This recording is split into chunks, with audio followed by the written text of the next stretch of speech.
नमस्कार दोस्तों। सोचिए, क्या एक राष्ट्रपति एक तरफा तौर पर पूरी दुनिया पर टैक्स लगा सकता है? हाल ही में अमेरिकी सुप्रीम कोर्ट को इसी एक सवाल का जवाब देना पड़ा और यकीन मानिए, उनके फैसले ने न सिर्फ अरबों डॉलर दांव पे लगा दिए, बल्कि ग्लोबल ट्रेड यानी वैश्विक व्यापार के नियमों को भी हमेशा के लिए बदल के रख दिया है। तो चलिए इस पूरी कहानी को जरा करीब से समझते हैं। इस पूरी कहानी के केंद्र में है एक बहुत बड़ी, एक चौंकाने वाली रकम, 100 अरब डॉलर से भी ज्यादा। जी हां, आपने सही सुना।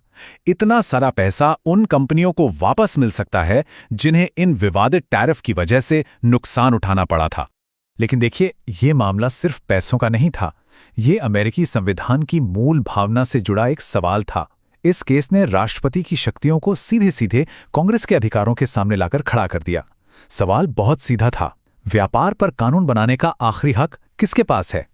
आज हम इस पूरे घटनाक्रम को परत दर परत समझने की कोशिश करेंगे।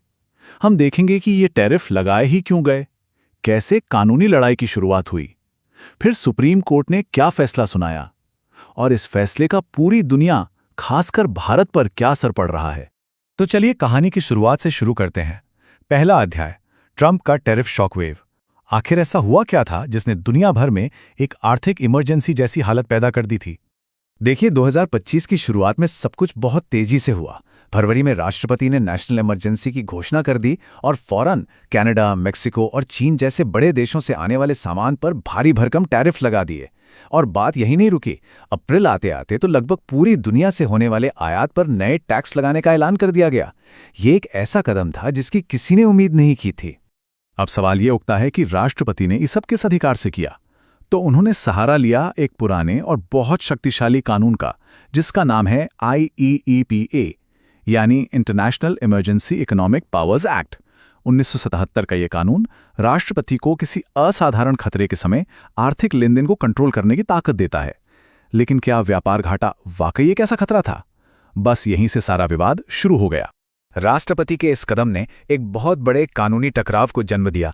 ये अदालतों में एक डेविड बनाम गोलियत जैसी लड़ाई बन गई, जहां छोटी छोटी कंपनियों ने सरकार की पूरी ताकत को चुनौती दे डाली। और मजे की बात यह है कि ये लड़ाई किसी दूसरे देश की सरकार ने नहीं, बल्कि अमेरिका के अपने ही छोटे व्यापारियों ने शुरू की थी। इनमें खिलौने बनाने वाली एक फैमिली कंपनी से लेकर वाइन इंपोर्ट करने वाले छोटे कारोबारी तक शामिल थे। उनका तर्क एकदम सीधा था, ये टैरिफ गैरकानूनी हैं और राष्ट्रपति अपनी शक्तियों का गलत इस्तेमाल कर रहे हैं। तो कोर्ट में मामला कुछ यूं था। एक तरफ सरकार कह रही थी कि IEEP कानून उन्हें इमरजेंसी में व्यापार को रेगुलेट यानी नियंत्रित करने का पूरा अधिकार देता है।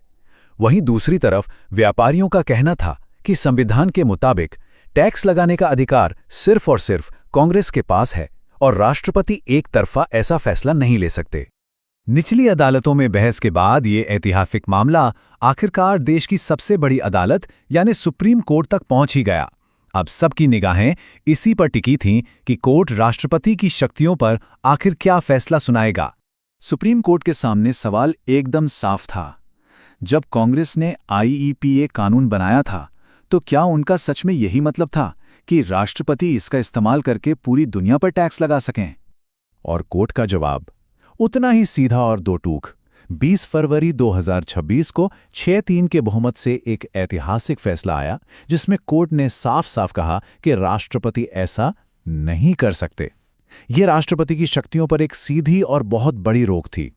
लेकिन रुकिए, ये 6-3 का जो आंकड़ा है ना, ये पूरी कहानी नहीं बताता। जज इस बात पर बहुत गहराई से बटे हुए थे कि आखिर ये टैरिफ अवैध क्यों थे।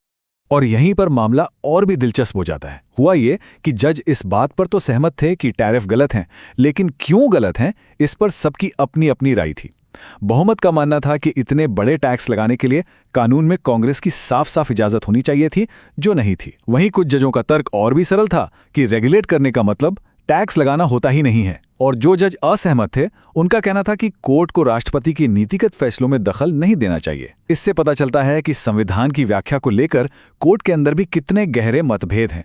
तो चलिए अब बात करते हैं इस ऐतिहासिक फैसले के नतीजों की।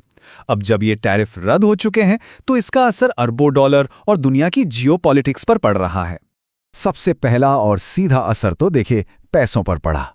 टैरिफ लगने के बाद अमेरिका के कस्टम्स रेवेन्यू में जबरदस्त उछाल आया था।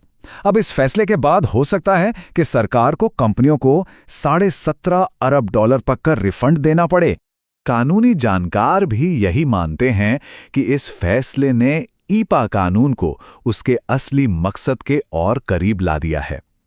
जैसा कि कहा गया है, ये कानून दुश्मन देशों के साथ वित्तीय लेन देन को रोकने के लिए बनाया गया था, न कि आम व्यापार पर टैक्स लगाने के लिए। इस फैसले ने उस लाइन को एक बार फिर से खींच दिया है। लेकिन इसका असर सिर्फ कानून या पैसों तक ही सीमित नहीं है, इसका भू-राजनीतिक असर भी बहुत बड़ा है। इसने ग्लोबल ट्रेड में अनिश्चितता और अवसर दोनों का एक नया माहौल बना दिया है, खासतौर पर भारत जैसे प्रमुख भागीदारों के लिए। तो भारत के लिए इसके क्या मायने हैं? इस फैसले से भारत के कई एक्सपोर्ट प्रोडक्ट्स पर से ऊंचे टैरिफ हट सकते हैं, जो एक बहुत बड़ी राहत की बात है। लेकिन साथ ही ये अमेरिका के साथ व्यापार संबंधों पर फिर से सोचने और एक नई स्ट्रैटेजी बनाने का भी समय है, क्योंकि व्यापार की दुनिया में अनिश्चितता अभी भी बनी हुई है। तो आखिर में ये फैसला हमें एक बहुत बड़े सवाल के साथ छोड़ जाता है। सुप्रीम कोर्ट ने यह तो साफ कर दिया है कि व्यापार पर कानून बनाने की शक्ति कांग्रेस के पास है। लेकिन आज की इस अनिश्चित दुनिया में जहां फैसले तेजी से लेने पड़ते हैं, क्या कांग्रेस इस जिम्मेदारी को सही तरीके से निभा पाएगी, या फिर यह फैसला एक नए शक्ति संघर्ष की बस शुरुआत है? इसका जवाब तो आने वाला वक्त ही देगा।